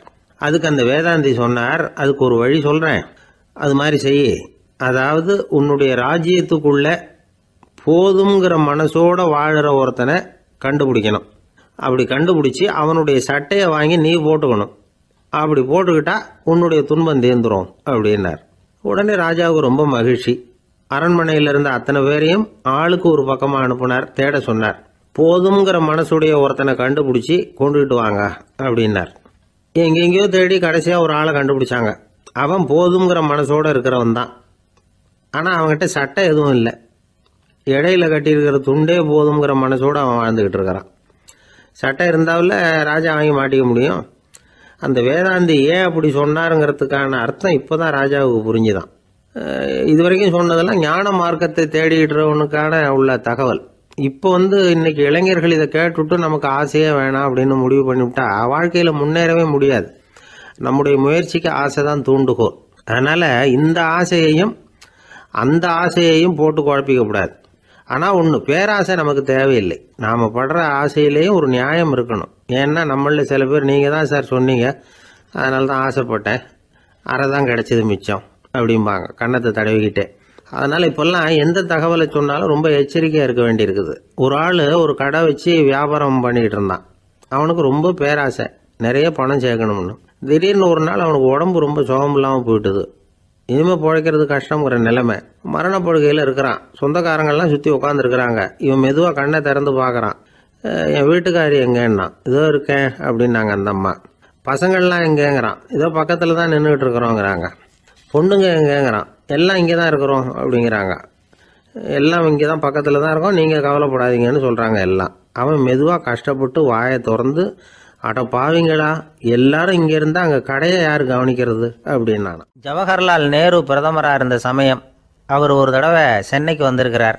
இங்கே சில முக்கிய நிகழ்ச்சிகளில் கலந்துக்கிறதுக்காக வந்திருந்தார். ஆளுநர் மாளிகையில் ஒரு நாள் ராத்திரி தங்கி மறுநாள் புதுடெல்லி புறப்படுறதாக ஏற்பாடு. நிகழ்ச்சியிலெல்லாம் முடிச்சுக்கிட்டு ஆளுநர் மாளிகையில் தங்கியிருக்கிறார். அன்றைக்கு இரவு படிக்கிறதுக்கு ஒரு முக்கியமான புத்தகம் அவருக்கு தேவைப்பட்டது. அந்த சமயத்தில் உலக அளவில் ஒரு முக்கியமான பொருளாதாரம் சம்பந்தமான ஒரு புத்தகம் வெளியாகி இருக்கிற விஷயம் அவருக்கு தெரியும். அந்த புத்தகம் மெட்ராஸுக்கு வந்திருக்குமா, அது இங்கே கிடைக்குமா அப்படின்னு விசாரிச்சிருக்கிறார் நேருஜி. அவர் இப்படி கேட்ட உடனே அங்கே இருந்தவங்கெல்லாம் ரொம்ப பரபரப்பாக செயல்பட ஆரம்பிச்சுட்டாங்க. முக்கியமான இடங்கள்ல எல்லாம் விசாரிச்சிருக்கிறாங்க, அந்த புத்தகம் உங்ககிட்ட இருக்கான்னு. சென்னையில் உள்ள கன்னிமாரா நூல் நிலையத்துக்கு எப்படியும் அந்த புத்தகம் வந்திருக்கணும் அப்படின்னு ஒரு நம்பிக்கை. அங்கே விசாரித்தாங்க. அந்த புத்தகம் 2 நாளைக்கு முன்னாடி தான் அங்கே வந்திருக்குது அப்படிங்கிற விஷயம் தெரிஞ்சுது. உடனே எல்லாரும் அங்கே ஓடினாங்க. அவங்களுக்கு இன்னொரு சந்தேகம், புத்தகம் வந்திருக்கு சரி, அது இந்த சமயத்தில் வேறு யாரும் படிக்கிறதுக்கு எடுத்துகிட்டு போயிருக்கக்கூடாதே அப்படிங்கிற சந்தேகம் இருந்தாலும் மனசுக்குள்ளே ஒரு தைரியம். இப்படி ஒரு புத்தகம் வெளிவந்திருக்கிற விஷயமே நேருஜி சொல்லி தான் நமக்கே தெரியும். அதுவும் இல்லாமல் உலக பொருளாதாரம் சம்பந்தமான ஏதோ ஒரு புத்தகம் அது. அதை போய் இந்த நேரத்தில் அவ்வளவு ஆர்வமாக யார் எடுத்துகிட்டு போயிட போகிறாங்க அப்படிங்கிற தைரியம். இந்த தைரியத்தோடு அந்த நூல் நிலையத்துக்கு ஓடினாங்க. புத்தகத்தை தேடினா அது கிடைக்கல, யாரோ எடுத்துகிட்டு போயிருக்கிறாங்க. நேருவுக்கு மட்டுமே தெரிஞ்சிருந்த அந்த புத்தகம் பற்றின விஷயம் சென்னையில் வேற ஒருத்தருக்கும் தெரிஞ்சிருக்குது. உடனே எல்லாரும் பரபரப்பாக அந்த அதுக்குன்னு இருக்கிற ரிஜிஸ்டர் இருக்குல்ல, பதிவேடு, அதை புரட்டி பார்க்குறாங்க யார் எடுத்துகிட்டு போகிறாங்கன்னு தெரிஞ்சுக்கிறதுக்காக. எடுத்துகிட்டு போனவங்க அதில் கையெழுத்து போட்டிருப்பாங்கல்ல, அதை பார்த்து யாருன்னு தெரிஞ்சுக்கலாம் அப்படிங்கிறதுக்காக தான் அதை புரட்டுறாங்க. அதோ அந்த புத்தகத்தோட பேர் பக்கத்தில் அதை எடுத்துக்கிட்டு போனவங்க கையெழுத்து உத்து பார்க்குறாங்க எல்லாரும். அதில் போட்டிருக்குது பேர் CN அண்ணாதுரை அப்படின்னு எழுதியிருந்தது. அவர் தான் பேரறிஞர் அண்ணா. நேரு படிக்க விரும்பின ஒரு புத்தகத்தை அதே நேரம் படிக்க விரும்பின இன்னொரு தலைவர் இவர். படிக்கிறதுல அவருக்கு இருந்த ஆர்வத்தை நாம் தெரிஞ்சுக்கணும்னா அதுக்கு எவ்வளவோ சம்பவங்கள் இருக்குது. கடைசி காலத்தில் அவர் அடையாறு மருத்துவமனையில் படுத்திருக்கிறார். அவருக்கு ஒரு முக்கியமான அறுவை சிகிச்சை செய்ய வேண்டியிருக்குது அவசரமாக. அமெரிக்காவிலேருந்து டாக்டர் மில்லர் வந்திருக்கிறார். அவர்கிட்ட கேட்குறார், டாக்டர் நாளைக்கே அறுவை சிகிச்சை செய்ய போகிறீங்களா அப்படின்னு. ஆமாங்கிறார் டாக்டர் மில்லர். நாளைக்கு மறுநாள் செஞ்சுக்கிறேனே அப்படின்னாரான் அண்ணா. ஏன் ஏதாவது நாள் பார்க்குறீங்களான்னு கேட்டிருக்கார். இல்லை, ஒரு புத்தகத்தை படிச்சுக்கிட்டு இருக்கிறேன், அதை நாளைக்குள்ளே முடிச்சிருவேன், அதுக்கப்புறம் நான் இறந்தாலும் கவலை இல்லை அப்படின்னாரான் இவர். அவர் தான் அறிஞர் அண்ணா. சங்ககால நூல்கள்லேருந்து சமீபத்தில் வந்த நூல்கள் வரைக்கும் எல்லாம் அவர் படிச்சிருக்கிறார். ஒரு திருமண விழாவில் அவர் பேசும்பொழுது சொன்ன விஷயம் இது. சங்க காலத்தில் காதலியை மணக்க விரும்புகிறவனுக்கு அவனுடைய தந்தை வீர சோதனைகள்லாம் வைப்பார். போய் புலிப்பல் கொண்டுக்கிட்டு வா, அப்போ தான் என் பொண்ணை கொடுப்பேன் அப்படின்னு சொல்லுவார். காதலன் உடனே காட்டுக்கு போவான், ஒரு புலியை கொன்று அதனுடைய பல்லை கொண்டுக்கிட்டு வருவான். அதை வீர பதக்கத்தில் பதிச்சு அவனுக்கு மாமனார் சூட்டுவார் கல்யாண சமயத்தில். இப்போலாம் காதலன் கிட்ட அப்படி சொல்ல முடியாது. இப்போலாம் காதலன் கிட்ட காட்டுக்கு போய் புலிப்பல் கொண்டுக்கிட்டு வான்னு யாராவது சொன்னால் புலி தான் மாப்பிள்ளையாக வந்து சேரும் அப்படின்னார். ஆஃபீஸில் வேலை பார்க்குற ஒருத்தர் வந்தார். பேசாமல் ஒரு 10 நாள் லீவு போட்டுடலாமா பார்க்குறேன் அப்படின்னார். ஏன்னு கேட்டோம். என்னுடைய மேலதிகாரி ஒரு முசுடு சார், அவர்கிட்ட வேலை பார்க்குறது ரொம்ப கஷ்டமாக இருக்குது அப்படின்னார். ஆஃபீஸில் வேலை பார்க்குறவங்கெல்லாம் ஒரு விஷயத்தை நல்லா ஞாபகத்தில் வச்சுக்கணும். மேலதிகாரிங்கிறவர் ஒரு பெரிய மகான் இல்லை, அவரும் ஒரு மானிட பிறவி தான். சராசரி மனுஷனுக்கு உள்ள பலம் பலவீனம் ரெண்டும் அவருக்கும் உண்டு. அதனால் அவரை கொஞ்சம் அனுசரித்து போகிறதுக்கு பழகிறது தான் நல்லது. மேலதிகாரிகளில் பல வகை உண்டு. அதில் முக்கியமாக 3 வகை. அதில் ஒரு வகை எப்படி தெரியுமா? உங்களை ஒரு வேலை செய்கிற மெஷினாக மட்டுமே நினைக்கக்கூடிய வகை. இவங்கெல்லாம் எப்படின்னா, எங்கேயாவது வெளியூர் போயிருந்தா கூட அங்கேருந்து ஃபோன் பண்ணுவாங்க, அந்த வேலை என்னாச்சு, இந்த வேலை என்னாச்சு அப்படின்னு. இவங்களுக்கெல்லாம் உங்கள் நலனை பற்றியோ உங்கள் குடும்பத்தை பற்றியோ அக்கறை இருக்காது. நீங்கள் சொல்கிற யோசனை எதுவும் இவங்ககிட்ட எடுபடாது. கொடுத்த வேலையை பாரு, நீ எனக்கு புத்தி சொல்ல வேணாம் அப்படிம்பாங்க. இவங்களை அனுசரித்து போகிறதுக்கு ஒரே வழி, இவங்க எதை சொன்னாலும் சரின்னு சொல்லிவிட்டு வேலையை கவனிக்க வேண்டியது தான். இவங்ககிட்ட வேற எந்த கேள்வியும் கேட்டுக்கிட்டு இருக்கக்கூடாது. ஆமாம் சாமி போடுறது கௌரவ குறைச்சல் இல்லை, அது ஒரு அலுவலக சௌகரியம், அவ்வளவுதான். இன்னொரு வகையான மேலதிகாரிகள் எப்படி தெரியுமா? இவங்கெல்லாம் ஆஃபீஸ் வேலையை பற்றி அதிகமாக கவலைப்பட்டுக்கிட்டு இருக்க மாட்டாங்க. தங்களுடைய சொந்த இமேஜ் பாதிக்கப்படக்கூடாதுங்கிறதுலையே கவனமாக இருப்பாங்க. இவங்கெல்லாம் அடிக்கடி உங்கள் நலனை விசாரிப்பாங்க. அதே மாதிரி நீங்களும் அவரை விசாரிக்கணும்னு எதிர்பார்ப்பாங்க. இந்த ரக அதிகாரிகளுக்கெல்லாம் புது வருட வாழ்த்து அனுப்பலாம், பிறந்தநாள் வாழ்த்து அனுப்பலாம். அவருக்கு எங்கேயாவது ஒரு பாராட்டு விழா நடந்தால் முதல் வரிசையில் போய் உட்காந்து உங்கள் முகத்தை காட்டலாம். ஆஃபீஸ் வேலையை மட்டுமே பார்க்குற பணியாளர்கள் இது மாதிரி அதிகாரிகள்கிட்ட நல்ல பேர் வாங்க முடியாது. இன்னொரு வகையான மேலதிகாரிகள் உண்டு. அவங்க எப்படின்னா, ஆஃபீஸ் வேலையை பற்றியும் கவலைப்பட மாட்டாங்க, தனக்கு கீழே வேலை பார்க்குறவங்கள பற்றியும் கவலைப்பட மாட்டாங்க. எக்காரணம் கொண்டும் தன்னுடைய பொசிஷனுக்கு ஆபத்து வந்துடக்கூடாதுன்னே நினைக்கக்கூடியவங்க இவங்க. இவங்களால கடுமையான வேலை செய்யவும் முடியாது, தீர்மானிக்கவும் முடியாது. எந்த முடிவையும் எடுக்காமல் அப்படியே தள்ளி போட்டுக்கிட்டே போடுவாங்க எல்லாத்தையும். இதனால் என்ன ஆகும்னா, இவருக்கு கீழே வேலை பார்க்குற உங்களுக்கு பொறுப்பு அதிகமாகிடும். இவங்ககிட்ட போய் பிரச்சனையை மட்டும் சொல்லி பிரயோஜனம் இல்லை, அதுக்கான முடிவுகளை நீங்களே சொல்லணும். அப்போ தான் இது மாதிரி அதிகாரிகள்கிட்ட நல்ல பேர் வாங்கலாம். அட்லீஸ்ட் கெட்ட பேர் வாங்காமலாவது காலம் தள்ளலாம். ஆஃபீஸில் வேலை பார்க்குறவங்க முக்கியமாக சில விஷயங்களை ஞாபகத்தில் வச்சுக்கணும். ஆஃபீஸில் நடக்கிற நல்லது கெட்டது எதுவாக இருந்தாலும் உடனடியாக மேலதிகாரிகிட்ட தெரிவிக்கிறது நல்லது. 3வது மனிதர் மூலமாக அதை அவர் தெரிஞ்சுக்கிறது அவ்வளவு நல்லதில்லை. எந்த மேல் அதிகாரியுமே தான் இந்த சர்பாஸ் செய்யப்படுறத விரும்புறதில்லை. அதனால் அவருக்கு தெரியாமல் மேலிடத்துக்கு மணி எழுதி போடக்கூடாது. அப்படி எழுதி போடுறவங்க சில பேர் இருக்கிறாங்க. நீங்களும் உங்கள் மேலதிகாரியும் தொழில் ரீதியாக ஒரே படிப்பு படித்தவராக இருக்கலாம். அப்படி இருந்ததுன்னா அட்ஜஸ்ட் பண்ணி போகிறது கொஞ்சம் கஷ்டம்தான். இதை மனசில் வச்சுக்கிட்டு நடந்துக்கணும். உங்களுக்கும் அவருக்கும் அபிப்பிராய பேதமா, அது அவருக்கும் உங்களுக்கும் உள்ள தனிப்பட்ட பிரச்சனை, அதை விளம்பரப்படுத்திக்கிட்டு இருக்கக்கூடாது. அது அவருடைய கோபத்தை கிளறும். உங்கள் மேலதிகாரி உங்கள் கூட படித்தவராக இருக்கலாம், அதுக்காக அவரை எல்லாருக்கும் முன்னாடி அடைய கிச்சாமி எப்படா இருக்க அப்படின்லாம் கேட்டுக்கிட்டு இருக்கக்கூடாது. பொதுவாக யாரும் அதை விரும்புறதில்லை. இவ்வளவையும் உங்கள் மனசில் வச்சுக்கிட்டு கொஞ்சம் சாமர்த்தியமாக நடந்துக்கிட்டிங்கன்னா ஆஃபீஸ் உங்களுக்கு அவஸ்தையாக இருக்காது, ஆனந்தமாக இருக்கும். ஒரு மேலதிகாரி தன்கிட்ட வேலை பார்க்குற ஒருத்தரை பற்றி ரொம்ப பெருமையாக சொன்னாராம். எங்கள் ஆஃபீஸில் எவ்வளவோ பேர் வேலை பார்க்குறாங்க, எல்லாரும் தினமும் ஏதாவது பிரச்சனைகளை சொல்லிகிட்டு இருப்பாங்க. ஆனால் இவர் ஒருத்தர் மட்டும்தான் இது வரைக்கும் என்கிட்ட எந்த பிரச்சனையும் சொன்னதே இல்லை. அவர் பாட்டுக்கு வருவார், வேலை பார்ப்பார், போயிடுவார் அப்படின்னாராம்.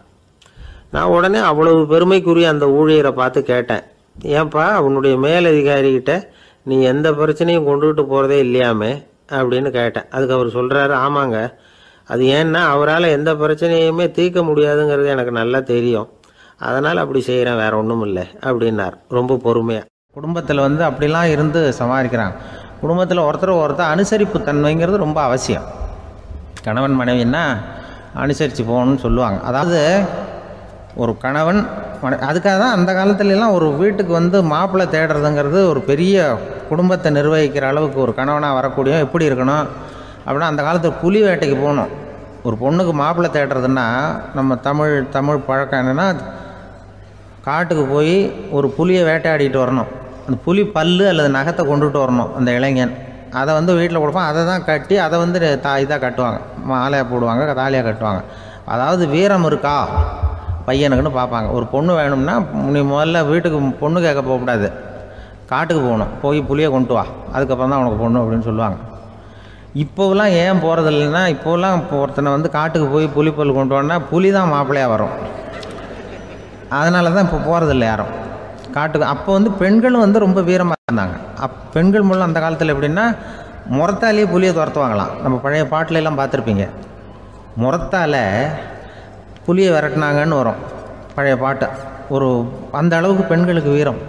இப்போ கல்யாணம் ஆகி இந்த காலத்தில் ஒரு கணவனை விரட்டிட்டு வந்தாங்களாம் முறத்தை எடுத்துக்கிட்டு. ஒரு மனைவி அவன் பயந்துட்டு வெளில ஓடி வரான், பின்னாடி முறத்தை எடுத்துகிட்டு அந்த அம்மா ஓடி வருது. இவனை தனியாக பிடிச்சி கொண்டு போய், என்னப்பா இந்த மனைவிட்டு இப்படி பயந்து ஓடி வரைய, முறத்தால் துரத்துறா இப்படி வரைய அப்படின்னா, அவன் அப்படியே தடுமாறிக்கிட்டு, அதெல்லாம் ஒன்றும் இல்லை, அவன் என்ன புலியாக நினைக்கிறா அப்படின்னு ஒரு பெருமையாக சொல்லிட்டானான். அந்த காலத்தில் புலியை தான் முறத்தால் விரட்டினாங்க, இப்போ புருஷனை விரட்டுறாங்க அப்படின்னு சொல்லி. அப்படி அந்த காலத்தில் கணவனுக்கு ஒரு குடும்பத்தை நிர்வகிக்கிற திறமை இருக்கா, உடல் வலிமை தான் முக்கியம்.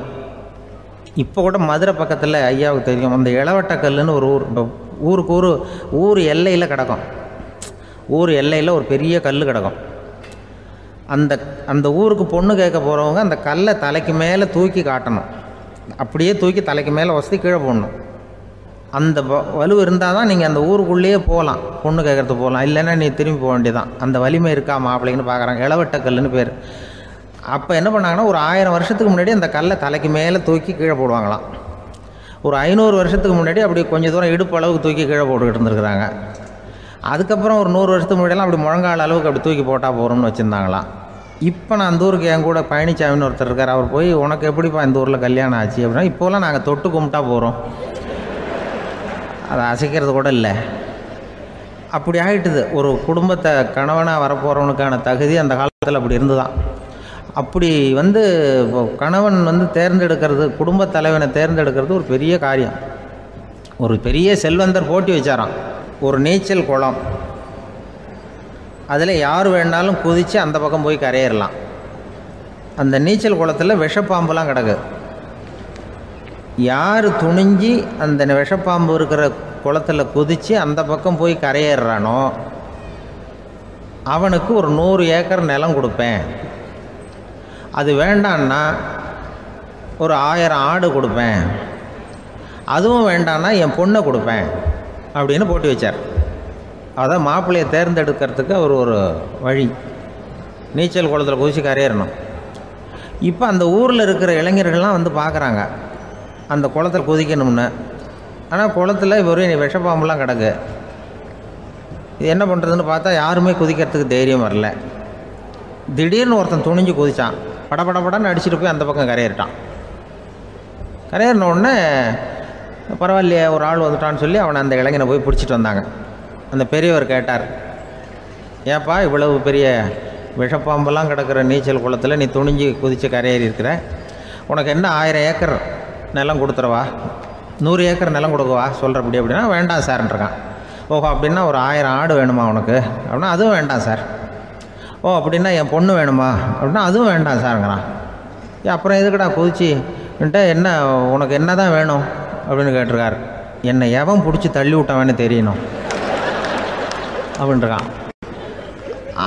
அதுக்காக அவன் பார்த்துருக்கான். அப்படி இருந்தால் தான் துணிச்சல் வரும் இந்த காலத்தில். எதுக்கு இவ்வளவு சங்கடம்லாம் வச்சாங்கன்னா, ஒரு குடும்பத்துக்கு தலைவராக வர வேண்டிய ஒரு ஆள், கணவனாக இருக்க வேண்டியவனுக்கு துணிச்சல் இருக்கா, தைரியம் இருக்கா அப்படிங்கிறது பார்க்குறதுக்காக இப்படிப்பட்ட தேர்வு முறைகள்லாம் வச்சுருந்தாங்க அந்த காலத்துலலாம். இப்போலாம் கல்யாணம் பண்ணுறது ஆளுக்கு நேரில் பார்க்காமலே கூட கல்யாணம் நடக்குது இன்டர்நெட்டில். இப்போ சர்டிஃபிகேட் கேட்குறாங்க, நோய் நொடி இல்லாமல் இருக்காரா பார். காட்டுக்கெலாம் போக வேண்டாம், நேராக ஆஸ்பத்திரிக்கு போய் ஒரு சர்டிஃபிகேட் வாங்கிட்டு வா, உனக்கு ஒன்றும் வியாதி இல்லைன்னு ப்ரூவ் பண்ணு, அதுக்கப்புறம் பார்த்துக்கலாம், மற்றதை பேசுவோம் அப்படின்னு சொல்லி அப்படி இருக்குது நிலைமை. அதனால் குடும்பத்தில் அந்த கணவனாக இருக்கிற வேண்டியவனுக்கு பொறுப்பு அதிகம். ஏன்னா எல்லாத்தையும் அனுசரித்து போக வேண்டியதாக வந்தான். ஒரு பெரிய சிந்தனையாளர் இருந்தார். அவர் ரஷ்யாவில் இருந்தார். நிறைய புத்தகங்கள் எழுதியிருக்கிறார். அவர் பேரு ஓஸ்பென்ஸ்கி. உலகின் மிகச்சிறந்த 3 புத்தகங்கள்ல ஒண்ணு இவர் எழுதியிருக்கிறார் அப்படின்னு கூட சொல்றது உண்டு. அப்பேற்பட்ட எழுத்தாளர். அந்த காலத்துல குருஜீஃப் அப்படின்னு சொல்லி ஒரு பெரியவர் இருந்தார். ரொம்ப எளிமையான வாழ்க்கை வாழ்ந்துகிட்டு இருந்தவர். இவரை தேடி அந்த எழுத்தாளர் வந்தார். ஐயா, உங்ககிட்ட சில கேள்விகள் கேட்டு விளக்கம் பெறலாம்னு வந்திருக்கிறேன்னார். உடனே அந்த பெரியவர் என்ன செஞ்சார் தெரியுமா? ஒரு வெற்று காகிதத்தை எடுத்தார், அவர்கிட்ட கொடுத்தார். இந்தாங்க, இதை வச்சுக்கங்க, நாம 2 பேரும் பேசுறதுக்கு முந்தி நீங்க ஒரு காரியம் பண்ணணும்னார். என்ன செய்யணும்னு சொல்லுங்கன்னார் அவரு. இந்த காகிதத்துல உங்களுக்கு தெரிஞ்சதெல்லாம் என்ன, தெரியாததெல்லாம் என்ன அப்படிங்கிற பட்டியலை எழுதிட்டு வாங்க. அதுக்கு பிறகு உங்களுக்கு தெரியாத விஷயங்களை பத்தி நாம 2 பேரும் உரையாடலாம். ஏன்னா உங்களுக்கு தெரிஞ்சதை பத்தி நாம பேசி பிரயோஜனம் இல்லை, தெரியாததை பத்தி பேசினாதான் உங்களுக்கு அது உபயோகமா இருக்கும் அப்படின்னார். இவர் இப்படி சொன்னது அந்த எழுத்தாளருக்கு கொஞ்சம் தர்ம சங்கடமா இருந்தது. நாம எப்பேற்பட்ட சிந்தனையாளர், நம்மள போய் இவர் இப்படி எழுத சொல்றாரு அப்படின்னு நினைச்சாரு. இருந்தாலும் அந்த பெரியவர் பேர்ல இவருக்கு ரொம்ப மரியாதை. அதனால அவர் கொடுத்த காகிதத்தை வாங்கிட்டு தனியா ஒரு இடத்துல போய் உட்கார்ந்தார். யோசிக்க ஆரம்பிச்சார். முதல்ல யோசிச்சார், கடவுளை எனக்கு தெரியுமா அப்படின்னு. கடவுளை பற்றித்தான் எனக்கு தெரியுமே தவிர கடவுளை தெரியாதுங்கிறது புரிஞ்சுது. அதனால தனக்கு தெரிந்த ஒரு விஷயம் கடவுள் அப்படின்னு அவரால் குறிப்பிட முடியல. அடுத்தபடி ஆத்மாவை பத்தி சிந்திச்சார். ஆத்மாவை பற்றித்தான் நமக்கு தெரியுமே தவிர ஆத்மா நமக்கு தெரிஞ்ச விஷயமா இருக்கல அப்படிங்கறது புரிஞ்சுது. அதனால ஆத்மாவையும் தெரிஞ்ச பட்டியல்ல சேர்க்க முடியல. இப்படி ஒவ்வொன்னா அவர் யோசிக்க யோசிக்க எதுவுமே நமக்கு தெரியலங்கிறது அவருக்கு தெளிவாச்சு. நேரம் எழுந்திரிச்சு அந்த பெரியவர்கிட்ட போனார். ஐயா, உங்களை சந்திக்கிற வரைக்கும் எவ்வளவோ விஷயங்கள் எனக்கு தெரிஞ்சிருக்கிறதாக நினைச்சேன். ஆனா உங்ககிட்ட நிறைய கேள்விகள் கேட்கணுங்கிற ஆர்வத்தோட தான் வந்தேன். ஆனா நீங்க கேட்ட ஒரு கேள்விக்கு விடை காண முயன்ற போது எனக்கு எதுவுமே தெரியலங்கிறத புரிஞ்சுக்கிட்டேன் அப்படின்னார். அப்படின்னா உலக புகழ்பெற்ற இவ்வளவு புத்தகங்களை உங்களால எப்படி எழுத முடிஞ்சதுன்னு கேட்டார். இவரு சொன்னார், ஐயா, இப்பதான் எனக்கு புரியுது. எனக்கு தெளிவில்லாத பல விஷயங்களையும் நான் எழுதியிருக்கிறேன். அவையெல்லாம் வெறும் வார்த்தை குவியல்கள்ங்கிறத நான் இப்ப உணர்றேன். வார்த்தைகளே அறிவு அப்படிங்கிற மயக்கத்தில இருந்து இப்ப நான் விடுபட்டு விட்டேன். அறிவுத்துறையில நான் ஒரு பூஜ்யம்ங்கிறது புரிஞ்சு போச்சு அப்படின்னார். இப்ப பெரியவர் சொன்னார், இப்பதான் உங்களுக்கு உண்மையான அறிவு ஏற்பட ஆரம்பிச்சிருக்குது. எப்போ ஒரு மனிதன் தன்னுடைய அறியாமையை உணர ஆரம்பிக்கிறானோ அப்போதுதான் அறிவின் தொடக்கத்துல அடி எடுத்து வைக்கிறான் அப்படின்னார். அதுக்கு பிறகு என்னாச்சு தெரியுமா? இந்த எழுத்தாளர், சிந்தனையாளர் ஓஸ்பென்ஸ்கி புஸ்தகம் எதுவுமே எழுதலையாம், அதோட விட்டாராம். நம்முடைய அறியாமை நமக்கு புரிய ஆரம்பிச்சுட்டுதுன்னா நமக்கு அறிவு வளர ஆரம்பிச்சுட்டுதுன்னு அர்த்தம். அது நமக்கு புரியறது இல்லை, அதுதான் சிக்கல். ஒரு நண்பர் சொன்னார், சார், நான் எப்போ வீட்டை பூட்டி விட்டு வெளியூர் போனாலும் திருடன் பூட்டை உடைச்சு விடுறான். அதனால இப்ப புத்திசாலித்தனமா ஒரு காரியம் பண்ணிவிட்டு உங்க ஊருக்கு வந்திருக்கிறேன்னார். என்ன செஞ்சிருக்கிறீங்கன்னு கேட்டேன். வீட்டை பூட்டாமலே வந்துட்டேன் அப்படின்னார். ஒரு ஊரில் ஒரு ராஜா இருந்தார். அந்த ராஜாவுக்கு ஒரு மந்திரி. ராஜா ரொம்ப நியாயமானவர், நேர்மையானவர், கண்டிப்பானவர். தப்பு செய்கிறது யாராக இருந்தாலும் தண்டனை கொடுப்பார். வேண்டியவங்களுக்கு ஒரு நியாயம், வேண்டாதவங்களுக்கு ஒரு நியாயங்கிறதெல்லாம் அவர்கிட்ட கிடையாது. ஒரு சமயம் அரசவையில் அந்த அமைச்சரே விதிமுறைகளுக்கு புறம்பா ஏதோ நடந்துகிட்டு இருக்கார். மன்னருக்கு கோபம் வந்துட்டுது. உடனே அந்த அமைச்சரை கிட்டத்தில் கூப்பிட்டு அவர் கன்னத்தில் ஓங்கி ஒரு அறை கொடுத்துட்டாராம். உடனே அந்த அமைச்சர் என்ன பண்ணார் தெரியுமா? நேராக போனார். அங்கே நின்றுகிட்டு இருந்த இன்னொருத்தர் கன்னத்தில் ஓங்கி அரைஞ்சார். அரை வாங்கினவர் திகைச்சு போயிட்டார். இவர் ஏன் நம்மளை அரைகிறார் அப்படின்னு யோசனை பண்ணார். மன்னரும் திகைச்சு போயிட்டார். நாம இவரை அரைஞ்சா அதுக்காக இவரு போய் இன்னொருத்தரை அரையணுமா அப்படின்னு யோசனை பண்ணார். இவருக்கு என்ன பைத்தியமானு கூட நினைக்க ஆரம்பிச்சுட்டார். ஆனால் என்ன ஆச்சுன்னா, அப்புறம் அமைச்சர் அவர் கவனிச்சுக்கிட்டு இருந்தாரா, அவர் இன்னொருத்தர் அரைஞ்சார் இல்லையா, அந்த அரை வாங்கின ஆசாமியை பார்த்து கத்திக்கிட்டு இருந்தார். யார்? அமைச்சர். ஏன்பா என்கிட்ட அறையை வாங்கிக்கிட்டு இப்படி விவரம் இல்லாமல் நின்றுட்டு இருக்கிறிய, நான் உனக்கு கொடுத்ததை நீ வேற யாருக்கிட்டையாவது கொடுத்துரு அப்படின்னார். உடனே அந்த ஆள் பார்த்தான், தனக்கு அடுத்தபடியாக நின்றுக்கிட்டு இருந்தவனை ஓங்கி ஒரு அரை அரைஞ்சான். அவன் கண்ணத்தை தடவிட்டே யோசனை பண்ணான். இது ஏதோ புரிஞ்சுக்கிட்ட மாதிரி அடுத்தாப்புல நின்றுக்கிட்டு இருந்தவனை அரைஞ்சான். இப்படி இந்த அறை மாறி மாறி போய்கிட்டே இருக்குது. ஊரு பூரா பிரயாணம் பண்ண ஆரம்பிச்சுட்டுது. அன்னைக்கு ராத்திரி அந்த ராஜா படுக்கிறதுக்காக போனார். அந்த நேரம் பார்த்து அவர் கன்னத்தில் பலார்னு ஒரு அறை விழுந்தது. நம்மளே அரையிறது யாரு அப்படின்னு அதிர்ச்சியோட மன்னர் திரும்பி பார்க்கறாரு. அரைஞ்சது அவரோட மனைவி. என்னாச்சு உனக்குன்னு கத்துனார் ராஜா. உங்களுக்கு தெரியாதா, ஊர் பூரா ஒருத்தர் மாற்றி ஒருத்தர் மூலமா இந்த அறை பிரயாணம் பண்ணிட்டு வருது அப்படின்னாங்க அந்த அம்மா. அப்படின்னா ஆரம்பிச்ச இடத்துக்கே வந்துட்டுதா அப்படின்னாராம் மன்னர். என்ன சொல்றீங்கன்னு கேட்டிருக்காங்க. இவர் விவரத்தை சொன்னாராம். அப்படின்னா நீங்க ஆரம்பிச்சு வச்ச இந்த விளையாட்டை நான் முடிச்சு வச்சுட்டேன் அப்படின்னாங்களாம் அந்த அம்மா. மறுநாள் காலை மறுபடியும் அரசவை கூடிச்சு அந்த அமைச்சர் மன்னரை பார்த்து கேட்டார். என்ன மகாராஜா, என்கிட்ட கொடுத்ததை திருப்பி வாங்கிட்டீங்களா அப்படின்னாராம். இப்படி நடக்கும்னு நான் எதிர்பார்க்கவே இல்லைன்னார் மன்னர். ஆனால் நான் எதிர்பார்த்தேன். அது எங்கே போயிட போகுது, ஊர் பூரா சுற்றி கடைசியில் உங்ககிட்ட தான் சேரும் அப்படிங்கிறது எனக்கு தெரியும் அப்படின்னார் அமைச்சர். இந்த கதை வேடிக்கையாக இருந்தால் கூட இதில் உள்ள கருத்து முக்கியமானது. இந்த உலகத்தில் பல கருத்துக்கள் இப்படி தான் மாறி மாறி சுற்றி வந்துக்கிட்டே இருக்குது. நம்மால் ஒருத்தன் தன்னுடைய நண்பன் ஒருத்தனை கடத்தெருவில் பார்த்தான். உடனே ஓடி போய் பலார்னு ஒரு அறை கொடுத்தானா. அவன் கண்ணத்தை தடவிட்டு ஏன்டா என்ன அரைஞ்சேன்னு கேட்டிருக்கான். நீ ஏன்டா என்ன முட்டாள்னு என் மனைவிட்ட போய் சொன்னேன் அப்படின்ட்டுருக்கான் அவன். உன்னை ஒரு முட்டாள்னு சொன்னதுக்காகவா நீ என்ன அரைஞ்ச அப்படின்னு கேட்டிருக்கான் இவன். டேய், நான் அதுக்காக அறையலப்பா, அது ஒரு பெரிய ரகசியம். நான் முட்டாளுங்கிறது அந்த ரகசியத்தை நீ ஏன் எங்கள் வீட்டில் போய் சொன்னேன், அதுக்காக தான் அரைஞ்சேன் அப்படின்னு அவன். அந்த காலத்தில் அண்ணாமலை ரெட்டியார்னு ஒருத்தர் இருந்தார். அவர் வெங்கனூர் அப்படிங்கிற கிராமத்தில் இருந்தார். அங்கேருந்து விருத்தாசலம் கோவிலுக்கு தவறாமல் போயிட்டு வந்துக்கிட்டு இருந்தார். இடையில வெள்ளாறு, அதில் ஒரு சமயம் வெள்ளம் வந்துட்டுது. இவரால் போக முடியல. அதோட விளைவு வெங்கனூர்லேயே ஒரு கோவில் கட்டணும் அப்படின்னு முடிவு பண்ணார், சிவாலயம். அந்த சமயத்தில் வடநாட்டில் பஞ்சம். அதனால் அங்கிருந்த பல சிற்பிகள் தென்னாட்டை நோக்கி வர ஆரம்பித்தாங்க. அவங்க வெங்கனூர் வழியாக வர்றது தெரிஞ்சதும் இவர் போய் பார்த்தார். இங்கே ஒரு கோவில் கட்டணும், அதுக்கு நீங்கள் உதவணும்னார். பஞ்ச காலத்தில் இப்படி ஒரு வாய்ப்பு கிடைச்சதில் அவங்களுக்கும் ரொம்ப மகிழ்ச்சி. உற்சாகத்தோடு ஒத்துக்கிட்டாங்க. ஆலய திருப்பணி ஆரம்பமாச்சு.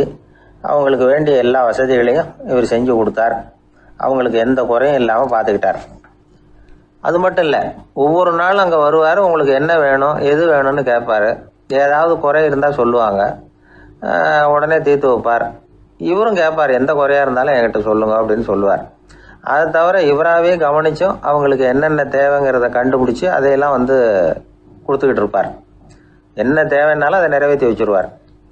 அந்த சிற்பிகளின் தலைவன் ஒருத்தன், அந்த ஆளுக்கு வெத்தலை பாக்கு போடுறது பழக்கம். இதை தெரிஞ்சுக்கிட்டு அதுக்காகவே ஒரு ஆளை ஏற்பாடு பண்ணார். வேணுங்கிறப்போலாம் நீ வெத்தலை சிவல் மடித்து கொடுக்க வேண்டியது உன் வேலை அப்படின்னு ஒருத்தனை ஏற்பாடு பண்ணிட்டார். இப்படியெல்லாம் செஞ்சதும் அவங்களுக்கும் ரொம்ப உற்சாகம். ரொம்ப பொறுப்பாக சிற்ப வேலைகளை செஞ்சுக்கிட்டு இருக்கிறாங்க. ஒரு நாள் என்னாச்சு தெரியுமா, அந்த சிற்பிகளின் தலைவன் ரொம்ப நுணுக்கமாக ஒரு வேலையை செஞ்சுக்கிட்டு இருக்கிறான்.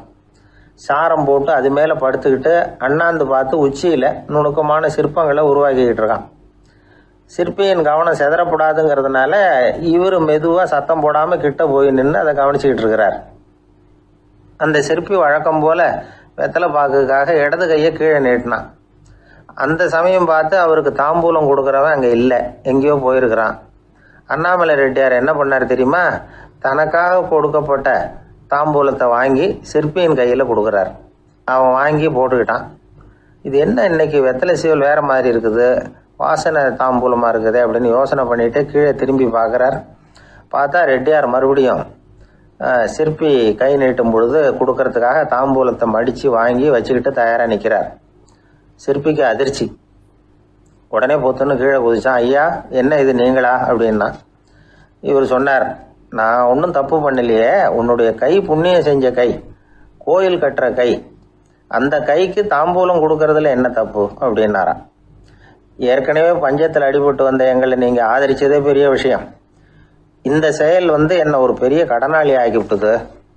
ஐயா, எங்களுக்கு உணவு உடை இதை மட்டும் நீங்கள் கொடுத்தா போதும், ஊதியம்னு எதுவும் வாங்க மாட்டோம் அப்படின்னு நானும். அந்த சிற்பி எவ்வளோ வற்புறுத்தியும் எதுவும் வாங்கிக்கலையா. இந்த செய்தியை தமிழ் தாத்தா டாக்டர் ஊவேசா சொல்லியிருக்கிறார். அந்த காலத்தில் எப்படிப்பட்டவங்கெல்லாம் வாழ்ந்துருக்கிறாங்க பாருங்கள். இந்த காலத்தில் ஒருத்தர் கோவில் கட்டினார், வேலை செய்கிற எல்லாருக்கும் சாப்பாடு போடுவார், சிற்ப வேலை செஞ்சுட்டு சாப்பிட வர்ற ஒவ்வொருத்தர் கையையும் அன்பாக பிடிச்சி முத்தம் கொடுத்து உள்ளே அனுப்புவார். அந்த கைகளுக்கு நீங்கள் கொடுக்குற மரியாதையா அது அப்படின்னு கேட்டாங்க. அது இல்லைங்க, ஏற்கனவே முதல் பந்தியில் சாப்பிட வந்தவன் மறுபடியும் வர்றானான்னு கண்டுபிடிக்கிறதுக்காக கையை பிடிச்சி மோந்து பார்க்குறேன் அப்படின்னாராம் அவர்.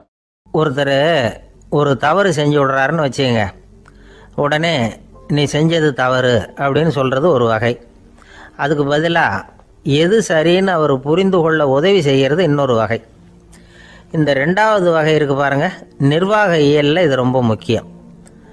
அலுவலகத்தில் வேலை பார்க்குற ஒருத்தர் முக்கியமாக தெரிஞ்சுக்க வேண்டியது என்ன தெரியுமா? சக ஊழியர்கள்கிட்ட எப்படி பழகணும், மேலதிகாரிகள்கிட்ட எப்படி பழகணும், தனக்கு கீழே வேலை செய்கிறவங்க கிட்ட எப்படி பழகணும், வாடிக்கையாளர்கள்கிட்ட எப்படி பழகணும், இவங்க எல்லார்கிட்டையும் செம்மையான உறவை ஏற்படுத்திக்கிறது எப்படி. இதையெல்லாம் சொல்லிக் கொடுக்குற பாடம் தான் இன்டர் பர்சனல் ஸ்கில், திறமையான உறவு அப்படிங்கிறது. எந்த வேலையில் இருந்தாலும் சரி, இந்த உறவுகளை வளர்க்கும் திறன் உள்ளவங்க சீக்கிரம் முன்னுக்கு வந்துடுறாங்க.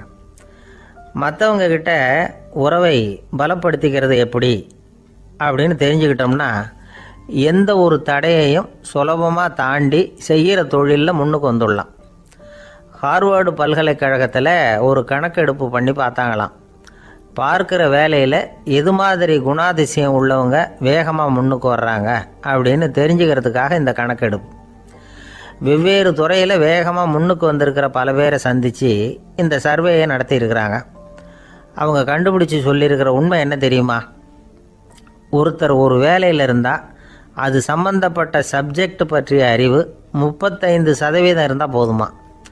ஆனால் உறவுகளை வளர்க்கக்கூடிய திறன், இன்டர் பர்சனல் ஸ்கில்லு 65% வேணும். இப்படி உள்ளவங்க சீக்கிரம் முன்னுக்கு வந்துடுறாங்களாம். அதனால் ஒருத்தருக்கு வேலை சரியாக புரியலைன்னா கூட விவரமாக மற்றவங்க கிட்ட பழகிறது எப்படின்னு புரிஞ்சால் போதும், அவர் முன்னுக்கு வந்துடலாம். அலுவலகங்களில் மட்டும் இல்லை, எல்லா இடங்கள்லையும் இது ரொம்ப முக்கியம். வீட்டுக்குள்ளேயும் இது ரொம்ப முக்கியம், வீட்டுக்கு வெளியேயும் இது முக்கியம். அடுத்தவங்க கிட்ட பழகிறது எப்படிங்கிறத தெரிஞ்சிக்காதவன் வாழ்க்கையில் முன்னேற முடியாது.